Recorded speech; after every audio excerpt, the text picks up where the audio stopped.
Dear student, today I am going to teach the grammar topic parts of speech. So already discussed the first parts of speech noun. ಪ್ರಿಯ ವಿದ್ಯಾರ್ಥಿಗಳೇ, ನಾವು ಇವತ್ತು English ಭಾಷೆಗೆ ಸಂಬಂಧಿಸಿದಂತೆ parts of speech ಬಗ್ಗೆ ಏನು ಮಾಡ್ತಾ ಇದೀವಿ, ಅಧ್ಯಯನ ಮಾಡ್ತಾ ಇದೀವಿ. ಸೊ ಕಳೆದ ತರಗತಿಯಲ್ಲಿ ನಾವು ಪಾರ್ಟ್ಸ್ ಆಫ್ ಸ್ಪೀಚ್ ಮೊದಲನೆಯ ಒಂದು ಪ್ರಕಾರ ಯಾವುದು ನೌನ್ ನ ಬಗ್ಗೆ ನಾವೇನು ಮಾಡ್ತಾ ಇದೀವಿ, ಸ್ಟಡಿ ಮಾಡ್ತಾ ಇದ್ದೀವಿ. So just I have revision the first parts of speech noun.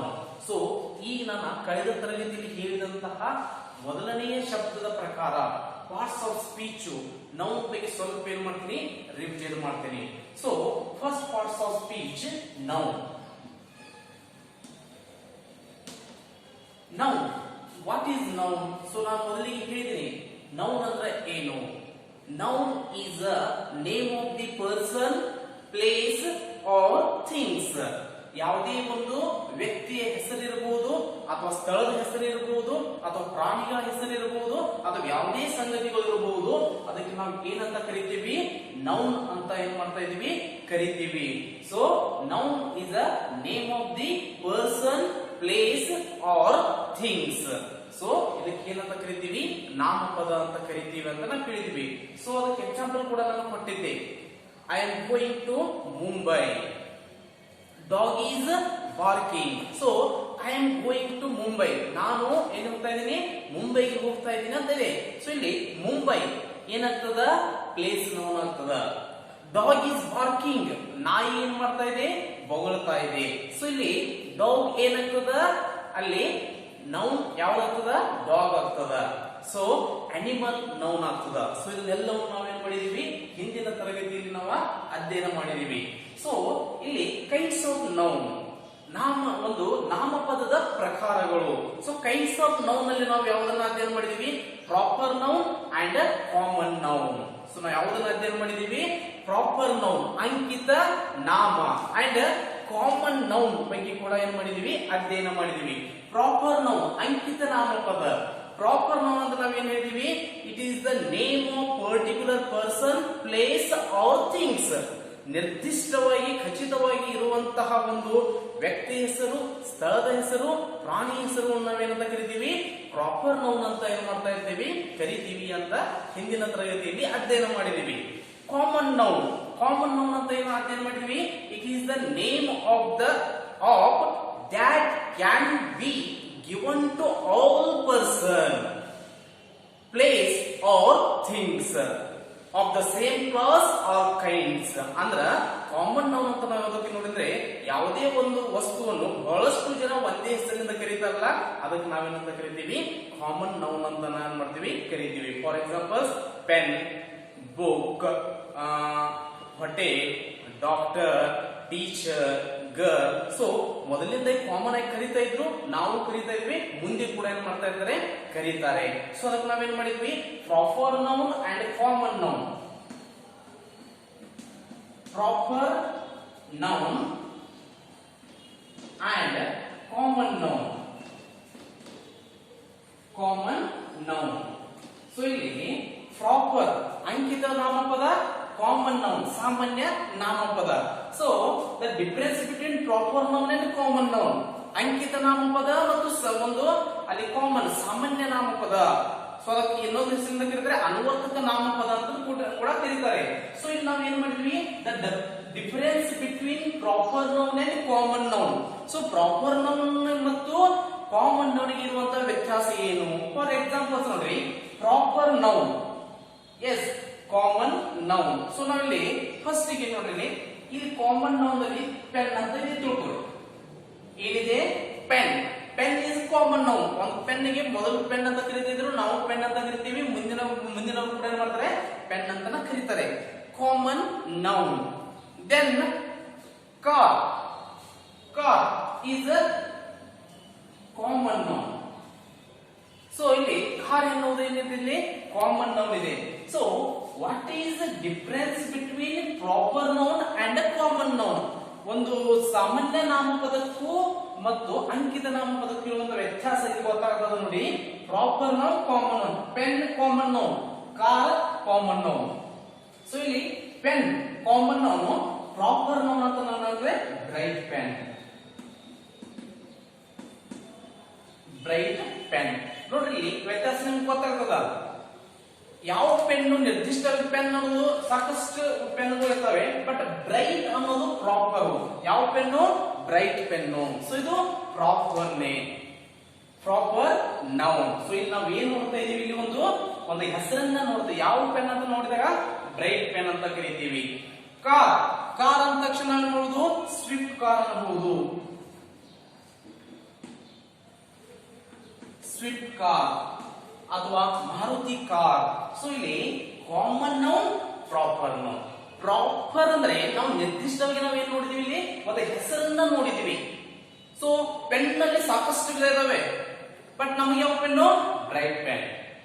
S, car, car ನಲ್ಲಿ ಅಂದ ತಕ್ಷಣ ನೋಡ್ರಿ ಸ್ವಿಫ್ಟ್ ಕಾರ್ ಅಂದ ತಕ್ಷಣ ಸಾಕಷ್ಟು ಕಾರ್ ಇದಾವೆ. ಅದಕ್ಕೆ ಸ್ವಿಫ್ಟ್ ಕಾರ್ ಇದೆ, ಮಾರುತಿ ಕಾರ್ ಇದೆ, ಕ್ವಿಡ್ ಇದೆ, ಇನೋವಾ ಇದೆ.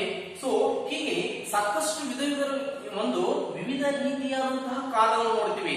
ಬಟ್ ಕಾರ್ ಅಂದ ತಕ್ಷಣ ಅದು ಕಾಮನ್ ಆಗಿ ಕಾಮನ್ ನೌನ್, ನಿರ್ದಿಷ್ಟವಾಗಿ ಅದಕ್ಕೊಂದು ಹೆಸರಿತ್ತು. Swift car, Maruti car, Innova car. So ನಿರ್ದಿಷ್ಟವಾಗಿ ಹೆಸರಿದ್ರೆ ಅದನ್ನ ನಾವೇನ್ ಕರಿತೀವಿ ಅಂತ ನೋಡಿದ್ವಿ, ಒಂದು ಪ್ರಾಪರ್ ನೌನ್ ಅಂತ ನೋಡಿದ್ವಿ. ಸೊ ಇಲ್ಲಿ ಗೊತ್ತಾಗಿರ್ಬೇಕು ಕಾಮನ್ ನೌನ್ ಇರುವಂತಹ ವ್ಯತ್ಯಾಸ ಮತ್ತು ಪ್ರಾಪರ್ ನೌನ್ ಇರುವಂತಹ ಒಂದು ವ್ಯತ್ಯಾಸ. The difference between proper noun and common noun. Okay, so ಇದನ್ನೆಲ್ಲವನ್ನು ಕೊನೆಯ ಒಂದು ತರಗತಿಯಲ್ಲಿ ನಾವೇನ್ ಮಾಡಿದ್ವಿ, ಅಧ್ಯಯನ ಮಾಡಿದ್ವಿ. ಹಾಗಾದ್ರೆ ನಾವು ಕೈಂಡ್ಸ್ ಆಫ್ ನೌನ್, ನಾಮಪದದ ಪ್ರಕಾರಗಳಲ್ಲಿ ಎರಡನ್ನು ಅಧ್ಯಯನ ಮಾಡಿದ್ವಿ, proper noun and common noun. Then third one, kinds of noun ಗಳಲ್ಲಿ kinds of noun. Third one ಯಾವುದು? Collective noun. Third one, collective noun.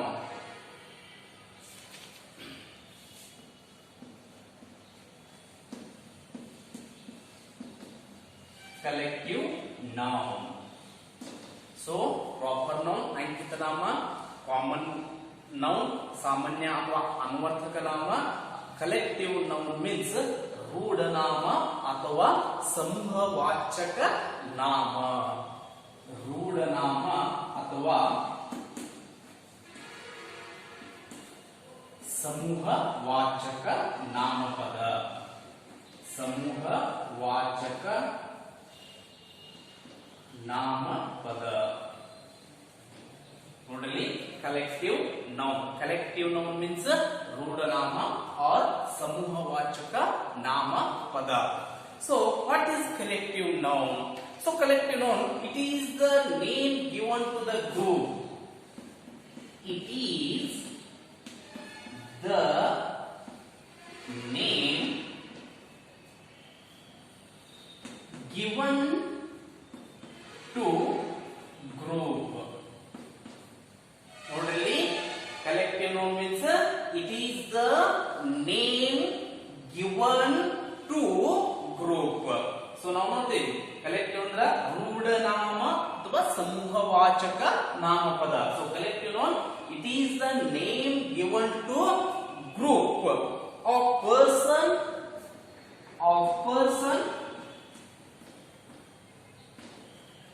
comma,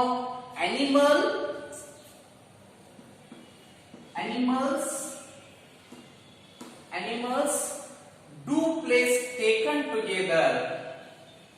Do, place taken together. Taken together. So it is the name given to group of person, animals, do, place taken together and regarded as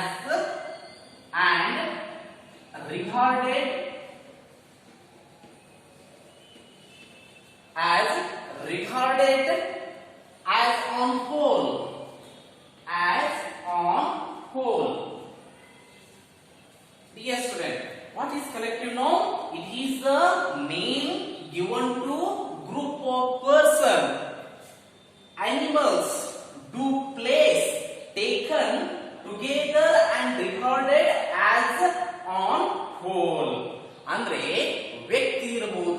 ಅಥವಾ ವಸ್ತುಗಳ ಗುಂಪಿಗೆ ಇಟ್ಟಂತಹ ಹೆಸರುಗಳಿಗೆ, ಒಂದು ವ್ಯಕ್ತಿಯ ಗುಂಪು ಇರಬಹುದು, ವ್ಯಕ್ತಿ ಇರಬಹುದು, ಹಾಗೂ ವಸ್ತುಗಳ ಗುಂಪು ಇರಬಹುದು.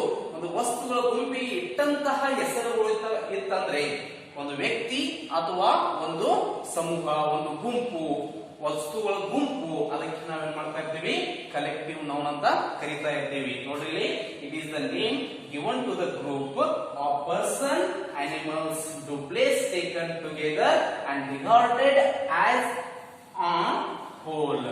ಸೊ ಒಂದು ವ್ಯಕ್ತಿ ಇರಬಹುದು, ಅಥವಾ ಪ್ರಾಣಿಗಳ ಗುಂಪು ಇರಬಹುದು, ಅಥವಾ ಯಾವುದೇ ಒಂದು ವಸ್ತುವಿನ ಗುಂಪು ಇರಬಹುದು. ಸೊ ಯಾವುದು ಇದ್ರೂ ಕೂಡ ಅದು ಗುಂಪನ್ನ ಏನ್ ಮಾಡ್ತದ, ಸೂಚಿಸ್ತದ. ಅಂತದಕ್ಕೆ ನಾವೇನಂತ ಕರಿತೀವಿ, ಕಲೆಕ್ಟಿವ್ ನೌನ್ ಅಂತ ಏನ್ ಮಾಡ್ತಾ ಇರ್ತೀವಿ, ಕರೀತಾ ಇರ್ತೀವಿ. ಸೊ ಇಲ್ಲಿ ನೋಡ್ರಿ, it is the name given to group. So ಒಂದು ಯಾವುದೇ ಗ್ರೂಪ್ ಇರಬಹುದು. ಈ for examples, family, army, team, forest, class, cattle. ನೋಡ್ರಿ, ನಾನು ಕೊಟ್ಟಿರುವಂತಹ ಎಕ್ಸಾಂಪಲ್ಸ್ ನೋಡ್ರಿ, ಕಲೆಕ್ಟಿವ್ ನೌನ್ಗೆ ಇರುವಂತಹ ಪ್ರಮುಖವಾದಂತಹ ಒಂದು ಎಕ್ಸಾಂಪಲ್ಸ್ ನೋಡ್ರಿ. ಫ್ಯಾಮಿಲಿ. ಸೊ ಇಲ್ಲಿ ಫ್ಯಾಮಿಲಿ ಅಂದ ತಕ್ಷಣ ಅದೇನ್ ಮಾಡಂಗಿಲ್ಲ, ಯಾವುದೇ ಒಬ್ಬ ವ್ಯಕ್ತಿಯನ್ನು ಏನ್ ಮಾಡಂಗಿಲ್ಲ, ಇಂಡಿಕೇಟ್ ಮಾಡಂಗಿಲ್ಲ. ಫ್ಯಾಮಿಲಿ ಅಂತ ಸಾಕಷ್ಟು ಒಂದು ಸದಸ್ಯರು ಇರ್ತಾರೆ, ಫ್ಯಾಮಿಲಿಯಲ್ಲಿ ಸಾಕಷ್ಟು ಮೆಂಬರ್ಸ್ ಇರ್ತಾರೆ. ಒಂದು ಕುಟುಂಬ ಅಂದ ತಕ್ಷಣ ಸಾಕಷ್ಟು ರಿಲೇಷನ್ಸ್ ಇರ್ತದ. ಸೊ ಅದು ಏನ್ ಮಾಡ್ತದ, ಗ್ರೂಪ್ ಅನ್ನ ಇಂಡಿಕೇಟ್ ಮಾಡ್ತಾ ಇರ್ತದ. ಒಂದು ಸಮೂಹವನ್ನು ಏನ್ ಮಾಡ್ತಾ ಇರ್ತದ, ನಮಗೆ ಸಮೂಹದ ಬಗ್ಗೆ ತಿಳಿಸಿಕೊಡ್ತಾ ಇರ್ತದ. Then army. ಸೊ ಆರ್ಮಿ ಅಂದ ತಕ್ಷಣ ಸೈನ್ಯ ಅಂತ ನಾವು ಕರಿತೀವಿ. ಸೈನ್ಯ ಅಂದ ತಕ್ಷಣ ಯಾವುದೇ ಒಬ್ಬ ವ್ಯಕ್ತಿ ಇರಂಗಿಲ್ಲ, ಅಲ್ಲಿ ಒಂದು ಸಾಕಷ್ಟು ಒಂದು ಸೈನಿಕರ ಗುಂಪೆ ಏನ್ ಮಾಡ್ತದ, ಇರ್ತದ. ಸೊ ಅಲ್ಲಿ ಆರ್ಮಿ ಅನ್ನೋದು ಕೂಡ ಇದಕ್ಕೆ ಯಾವುದಕ್ಕೆ ಎಕ್ಸಾಂಪಲ್ ಆಗ್ತದ, ಕಲೆಕ್ಟಿವ್ ನೌನ್ಗೆ ಇರುವಂತಹ ಒಂದು ಎಕ್ಸಾಂಪಲ್ಸ್. ನಾನು ಈಗ ಹೇಳಿದ್ನಿ, it is the name given to group of person, animals, to place taken together and regarded as an whole. ಒಂದು ಸಾಕಷ್ಟು ಒಂದು ವ್ಯಕ್ತಿ ಅಥವಾ ಒಂದು ಸ್ಥಳವನ್ನಿರಬಹುದು, ಅಥವಾ ವಸ್ತುಗಳ ಗುಂಪು ಇರಬಹುದು, ಯಾವುದೇ ಇರಬಹುದು.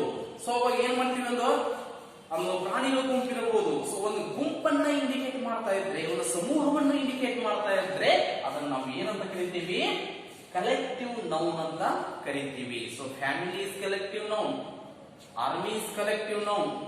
So team, cricket team for examples, cricket team ಅಂದ ತಕ್ಷಣ ಅಲ್ಲಿ ಏನೋ ಯಾವುದೇ ಒಬ್ಬ ವ್ಯಕ್ತಿ ಇರಂಗಿಲ್ಲ. ಸೊ ಸಾಕಷ್ಟು ಒಂದು 11 ಜನ ಸಾಕಷ್ಟು ಒಂದು ಕ್ರಿಕೆಟ್ ಟೀಮ್ ನಲ್ಲಿ ನಾವು ಎಷ್ಟು ಮಂದಿ ನೋಡ್ತೀವಿ, ಸಾಕಷ್ಟು 11 ಒಂದು ಕ್ರಿಕೆಟಿಗನ್ನ ನಾವೇನ್ ಮಾಡ್ತೀವಿ, ಒಂದು ಟೀಮಿನ ಒಳಗಡೆ ನೋಡ್ತೀವಿ. ಹಾಗಾದ್ರೆ ಅದು ಕೂಡ ಒಂದೇನಾಯ್ತು, ಗ್ರೂಪ್ ಆಯ್ತು, ಒಂದು ಗುಂಪು ಆಯ್ತು. ಸೊ ಅದಕ್ಕೊಂದ ಒಂದು ಟೀಮ್ ಅಂದ ತಕ್ಷಣ ಅದು ಕೂಡ ಅದಕ್ಕೆ ಉದಾಹರಣೆ ಆಗ್ತದ, ಕಲೆಕ್ಟಿವ್ ನೌನ್ಗೆ ಉದಾಹರಣೆ ಆಗ್ತದ. ದೆನ್ ಕ್ಲಾಸ್, ತರಗತಿಗಳು, ವರ್ಗಗಳು.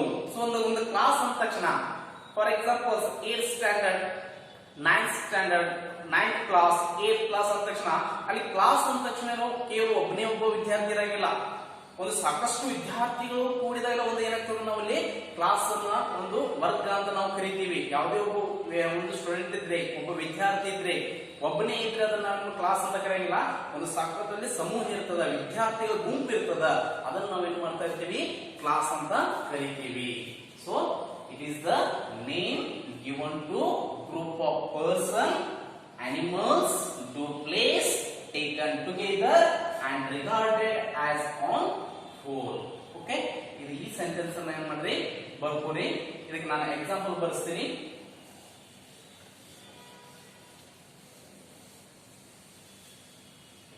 ಕಲೆಕ್ಟಿವ್ ನೌನ್ಗೆ ಸಂಬಂಧಿಸಿದಂತ ಒಂದು examples. Class, army, family,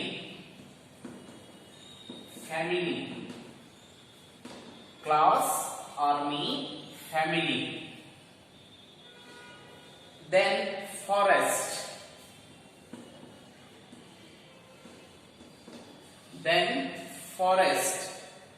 then class, family, army, team, etc. So ನೋಡ್ರಿ, ಇಲ್ಲಿ ನೋಡ್ರಿ, ಇದಕ್ಕೆ ಈ ಎಕ್ಸಾಂಪಲ್ಸ್ ನೋಡಿದಾಗ ಗೊತ್ತಾಗ್ತದ ಕಲೆಕ್ಟಿವ್ ನೌನ್ಗೆ ಇರುವಂತಹ ಒಂದು ಎಕ್ಸಾಂಪಲ್ಸ್. ನೋಡ್ರಿ, ಕ್ಲಾಸ್ ಅನ್ನೋದು ಒಂದೇನು ಗುಂಪನ್ನು ಸೂಚಿಸ್ತದ, ಸಮೂಹವನ್ನು ಸೂಚಿಸ್ತದ. ಆರ್ಮಿ ಎನ್ನುವುದು ಕೂಡ ಒಂದು ಸಮೂಹವನ್ನು ಸೂಚಿಸ್ತದ, ಫ್ಯಾಮಿಲಿ ಎನ್ನುವುದು ಒಂದು ಸಮೂಹವನ್ನು ಸೂಚಿಸ್ತದ, ಫಾರೆಸ್ಟ್ ಎನ್ನುವುದು ಕೂಡ ಏನ್ ಮಾಡ್ತದ ಒಂದು ಸಮೂಹವನ್ನು ಸೂಚಿಸ್ತದ, ಟೀಮ್ ಎನ್ನುವುದು ಕೂಡ ಒಂದು ಸಮೂಹವನ್ನು ಸೂಚಿಸ್ತದ. ಸೊ ಇದನ್ನ ನಾವು ಏನಂತ ಕರಿತೀವಿ, ಕಲೆಕ್ಟಿವ್ ನೌನ್ ಅಂತ ಕರಿತೀವಿ. ಓಕೆ, ಈಗ ನಾವು ಕೈಂಡ್ಸ್ ಆಫ್ ನೌನ್ ಗಳಲ್ಲಿ ಯಾವ ತಿಳ್ಕೊಂಡಿವಿ. First one proper noun, second one common noun, then third one collective noun. So ನೋಡ್ರಿ, ಪ್ರಾಪರ್ ನೌನ್ ಅಲ್ಲಿ ನಿರ್ದಿಷ್ಟವಾಗಿ ಇಟ್ಟಂತಹ ಹೆಸರುಗಳನ್ನು ನಾವು ಪ್ರಾಪರ್ ನೌನ್ ಅಂತ ಕರೀತೀವಿ. ಕಾಮನ್ ನೌನ್ ಅಂದ್ರ ಮೊದಲಿನಿಂದಲೇ ಬಂದಂತಹ ಒಂದು ಹೆಸರುಗಳು, ಅದನ್ನ ಕಾಮನ್ ನೌನ್ ಅಂತ ಕರೀತೀವಿ. ಮತ್ತು ಕಲೆಕ್ಟಿವ್ ನೌನ್ ಅಂತ ಯಾವ್ದಕ್ಕೆ ಕರೀತೀವಿ, ಒಂದು ಗುಂಪು, ಒಂದು ಸಮೂಹ, ರೂಢಿಯಿಂದ ಬಂದಂತಹ ಒಂದು ಇದಕ್ಕೆ ನಾವು ಏನಂತ ಕರಿತೀವಿ, ಕಲೆಕ್ಟಿವ್ ನೌನ್ ಅಂತ ಕರಿತೀವಿ. ಸೊ ಇದು ಕೈಂಡ್ಸ್ ಆಫ್ ನೌನ್. ಒಂದು ನಾಮಪದದ ಪ್ರಕಾರಗಳಲ್ಲಿ ಬರುವಂತಹ ಮೂರನೇ ನಾಮಪದ ಯಾವುದಂತ ನೋಡಿದಾಗ ಕಲೆಕ್ಟಿವ್ ನೌನ್ ಅಂತ ನಾವಿಲ್ಲಿ ಕರೀತೀವಿ. Okay, so right down these examples. ಈ ಎಕ್ಸಾಂಪಲ್ಸ್ ಅನ್ನು ಕೂಡ ಏನ್ ಮಾಡ್ರಿ ಬರ್ಕೋದು. ಇನ್ನು then next one, the kinds of noun. 4 kinds of noun. ನಾಲ್ಕನೇ ಪ್ರಕಾರದ ಒಂದು ನಾಮಪದವನ್ನು ನಾವೇನ್ ನೋಡೋಣ.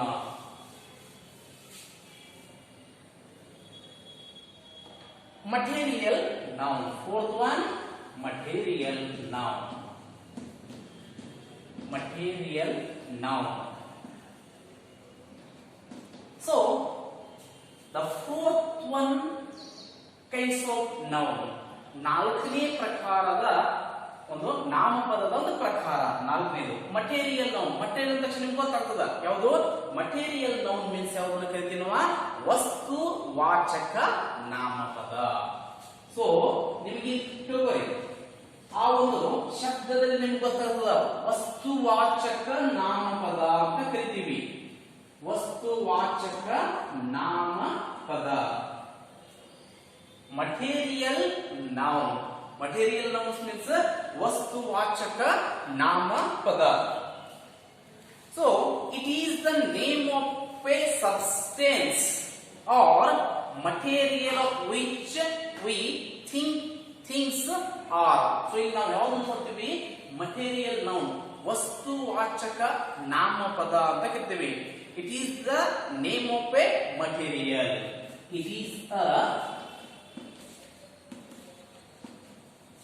name of material. It is the name of material or substance or substance or substance out of which things, out of which things, out of which things are made.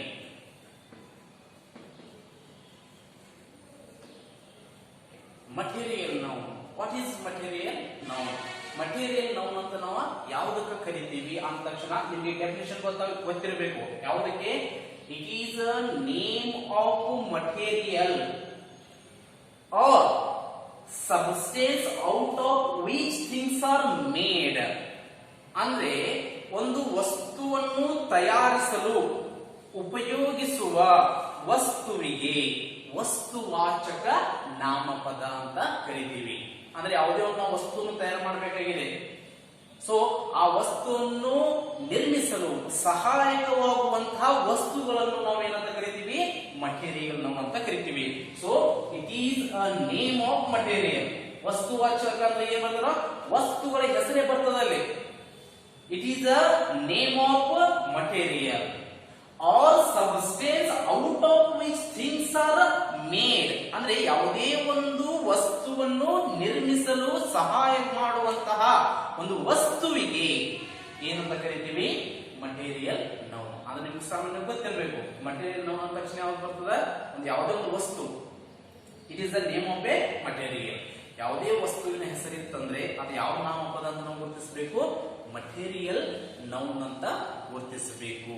For examples plastic, iron, cotton, glass, gold, silver etcetera. So ಯಾವುದೇ materials ಇರಬಹುದು, ಅಲ್ಲಿ ವಸ್ತುವನ್ನು ಸೂಚಿಸ್ತಾ ಇದ್ರೆ ಅದನ್ನ ನಾವೇನಂತ ಕರಿತೀವಿ, material noun ಅಂತ ಕರಿತೀವಿ.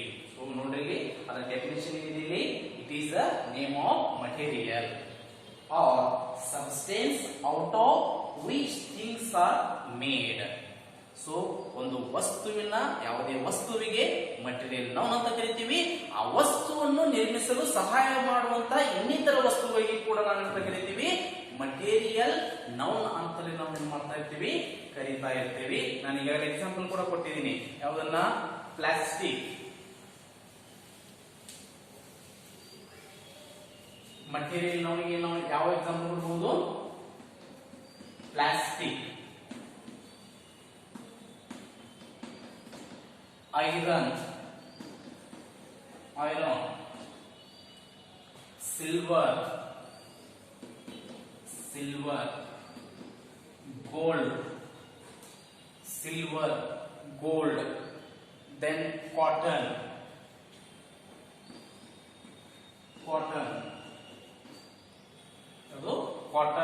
etc. ನೋಡ್ರಿ, plastic, iron, silver, gold, cotton etcetera.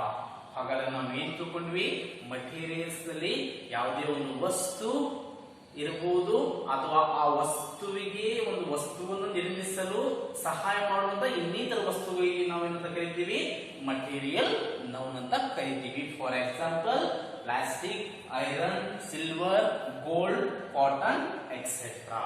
So this is a material noun. ಇದಕ್ಕೆ ನಾವೇನಂತ ಕರಿತೀವಿ, ಮಟೀರಿಯಲ್ ನೌನ್ ಅಂತ ಏನ್ ಮಾಡ್ತಾ ಇರ್ತೀವಿ, ಕರಿತೀವಿ. ಸೊ ಇದು ಎಷ್ಟನೇ ಪ್ರಕಾರ ಕೈಂಡ್ಸ್ ಆಫ್ ನೌನ್ ಗಳಲ್ಲಿ? ಇದು 4ನೇ ಪ್ರಕಾರದ ಒಂದು ನಾಮಪದ ಅಂತ ಕರಿತೀವಿ. So first one proper noun ಆಯ್ತು, ಸೆಕೆಂಡ್ ಒನ್ ಏನಾಯ್ತು, ಕಾಮನ್ ನೌನ್ ಆಯ್ತು, ಥರ್ಡ್ ಒನ್ ಏನಾಯ್ತು, ಈಗ ನಾವು ಮಟೀರಿಯಲ್ ನೌನ್ ಬಗ್ಗೆ ಏನ್ ಮಾಡಿದ್ವಿ, ಅಧ್ಯಯನ ಮಾಡಿದ್ವಿ. ಮೂರನೇದಾಗಿತ್ತು ಕಲೆಕ್ಟಿವ್ ನೌನ್ ಆಯಿತು. ಸೊ ಇದು ಕೈಂಡ್ಸ್ ಆಫ್ ನೌನ್ ಗಳಲ್ಲಿ 4ನೇ ಪ್ರಕಾರದ ಒಂದು ನಾಮಪದ material noun. Then next one, fifth one, the kinds of noun, ನಾಮಪದದ ಪ್ರಕಾರಗಳಲ್ಲಿ 5ನೇ ಪ್ರಕಾರ abstract noun. Abstract noun. Fifth one, abstract noun.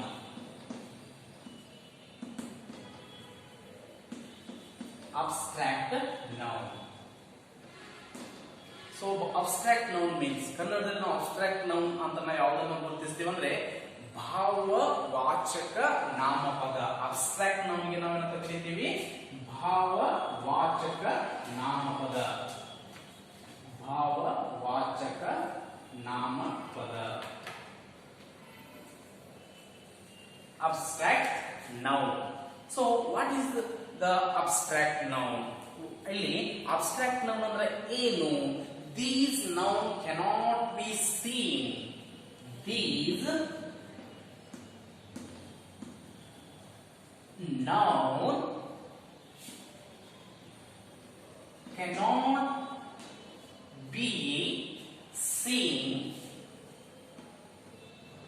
cannot be seen, touched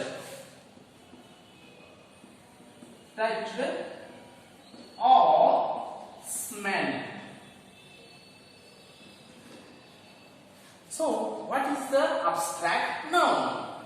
ನಿಮಗೆ ಅಬ್ಸ್ಟ್ರಾಕ್ಟ್ ನೌನ್ ಅಂತ ಯಾವುದಕ್ಕೆ ನಾವು ಇಂಗ್ಲಿಷ್ ಭಾಷೆಯಲ್ಲಿ ಕರೀತೀವಿ ಅಂತ ನೋಡಿದಾಗ, these noun cannot be seen, touched or smelled. ಅಂದ್ರೆ ಈ ಒಂದು ಭಾವಸೂಚಕ ನಾಮಪದಗಳು ಇವುಗಳನ್ನು ಸ್ಪರ್ಶಿಸಲು ಸಾಧ್ಯವಿಲ್ಲ.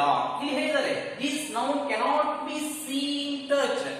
ಅವು ನಮ್ಮ ಕಣ್ಣಿಗೆ ಕಾಣಿಸದೇ ಇರಬಹುದು, ಅವು ನಮ್ಮ ಸ್ಪರ್ಶದ ಅನುಭವಕ್ಕೆ ಬರದೇ ಇರಬಹುದು, ಸ್ಮೆಲ್ ಅದರ ಒಂದು ವಾಸನೆ ಕೂಡ ನಮಗೆ ಬರದೇ ಇರಬಹುದು. ಸೊ ಅಂತಹ ನಾಮಪದಗಳಿಗೆ ನಾವೇನಂತ ಕರಿತೀವಿ ಅಂತ ನೋಡಿದಾಗ ಅಬ್ಸ್ಟ್ರಾಕ್ಟ್ ನೌನ್ ಅಂತ ಏನ್ ಮಾಡ್ತಾ ಇರ್ತೀವಿ, ಕರಿತಾ ಇರ್ತೀವಿ. These noun cannot be seen, touched or ಸ್ಮೆಲ್ಡ್.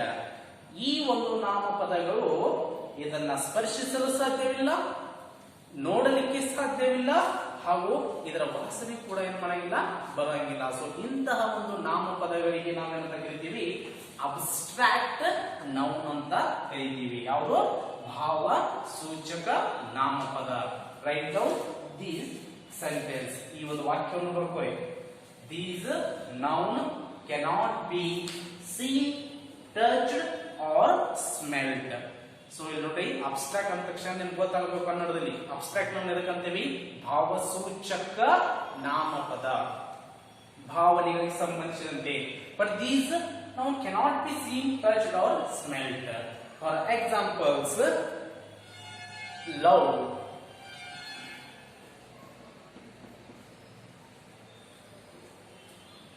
Preethi, then happily,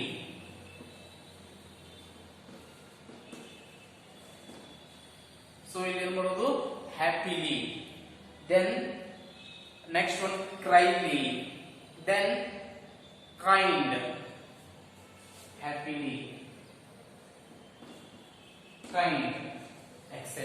ನೋಡಿ, ಇಲ್ಲಿ ಭಾವನೆಗಳಿಗೆ ಸಂಬಂಧಿಸಿದಂತೆ ನಾವು ಯಾವುದೆಲ್ಲ ಎಕ್ಸಾಂಪಲ್ ಕೊಡಬಹುದು, ಅಬ್ಸ್ಟ್ರಾಕ್ಟ್ ನಮಗೆ ಯಾವ್ದು ಎಕ್ಸಾಂಪಲ್ ಕೊಡಬಹುದು ಅಂದ್ರೆ love, happily, kind, cruelly, then good, bad, truth, etcetera.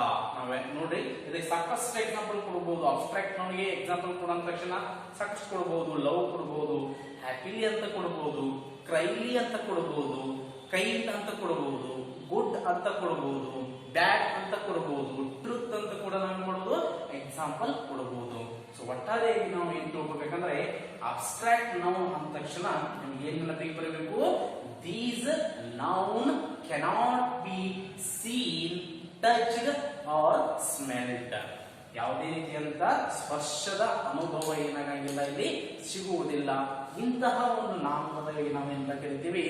Abstract noun ಅಂತ ಏನ್ ಮಾಡ್ತಾ ಇರ್ತೀವಿ, ಕರಿತೀವಿ. ಸೊ ಇದನ್ನ ಏನ್ ಮಾಡ್ರಿ, ಈ ಸೆಂಟೆನ್ಸ್ ಅನ್ನ ಏನ್ ಮಾಡ್ಕೊರಿ, ಬರ್ಕೊರಿ. These noun cannot be seen, touched or ಸ್ಮೆಲ್ಡ್.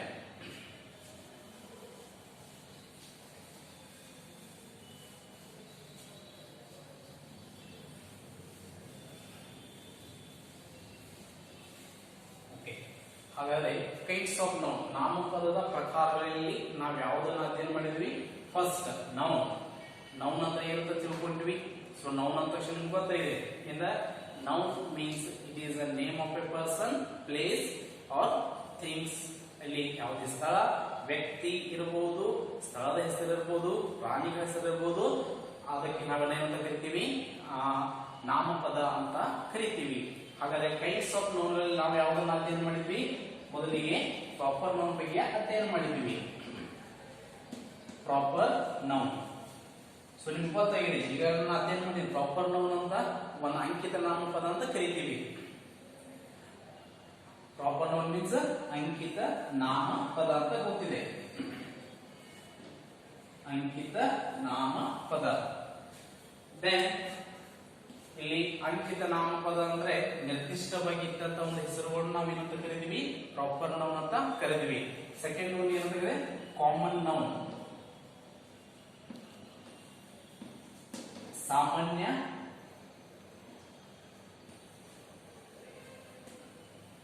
ನಾಮಪದ ಅಥವಾ ಅನ್ವರ್ಥಕ ನಾಮಪದ ಅಂತ ಕೂಡ ಕರಿತೀವಿ.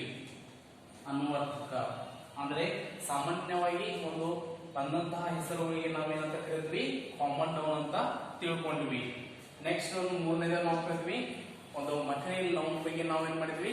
ಕಲ್ತಿದ್ವಿ. ಅದಕ್ಕಿಂತ ಮುಂಚೆ ಕಲೆಕ್ಟಿವ್ ನೌನ್ ಬಗ್ಗೆ ಕೂಡ ಕಲ್ತ್ವಿ. ಅಂದ್ರೆ ಇದು ಏನನ್ನ ತಿಳಿಸ್ಕೊಡ್ತು ನಮಗೆ? Collective noun. ಕಲೆಕ್ಟಿವ್ ನೌನ್ ಅಂದ್ರೇನು? ಸಮೂಹ ವಾಚಕ. ಸಮೂಹ ವಾಚಕ. ಸಮೂಹ ಒಂದು ಯಾವುದೇ ಒಂದು ಗುಂಪನ್ನ ಇಂಡಿಕೇಟ್ ಮಾಡ್ತಾ ಇದ್ರೆ ಅಂತ ಕರಿತೀವಿ? ಕಲೆಕ್ಟಿವ್ ನೌನ್ ಅಂತ ಕರಿತೀವಿ. ನಾಲ್ಕನೇ ಯಾವ್ದು ಕಲ್ತೀವಿ? ಅಬ್ಸ್ಟ್ರಾಕ್ಟ್ ನೌನ್ ಅಂತ ಕೂಡ ಕರೀತೀವಿ. ಅದಕ್ಕಿಂತ ಮುಂಚೆ ಮಟೀರಿಯಲ್ ನೌನ್ ಅಂತ ಕರೀತೀವಿ. ಮಟೀರಿಯಲ್ ನೌನ್ ಅಂದ್ರೆ ಏನಂತ ಕರಿತೀವಿ? ವಸ್ತುವಾಚಕ.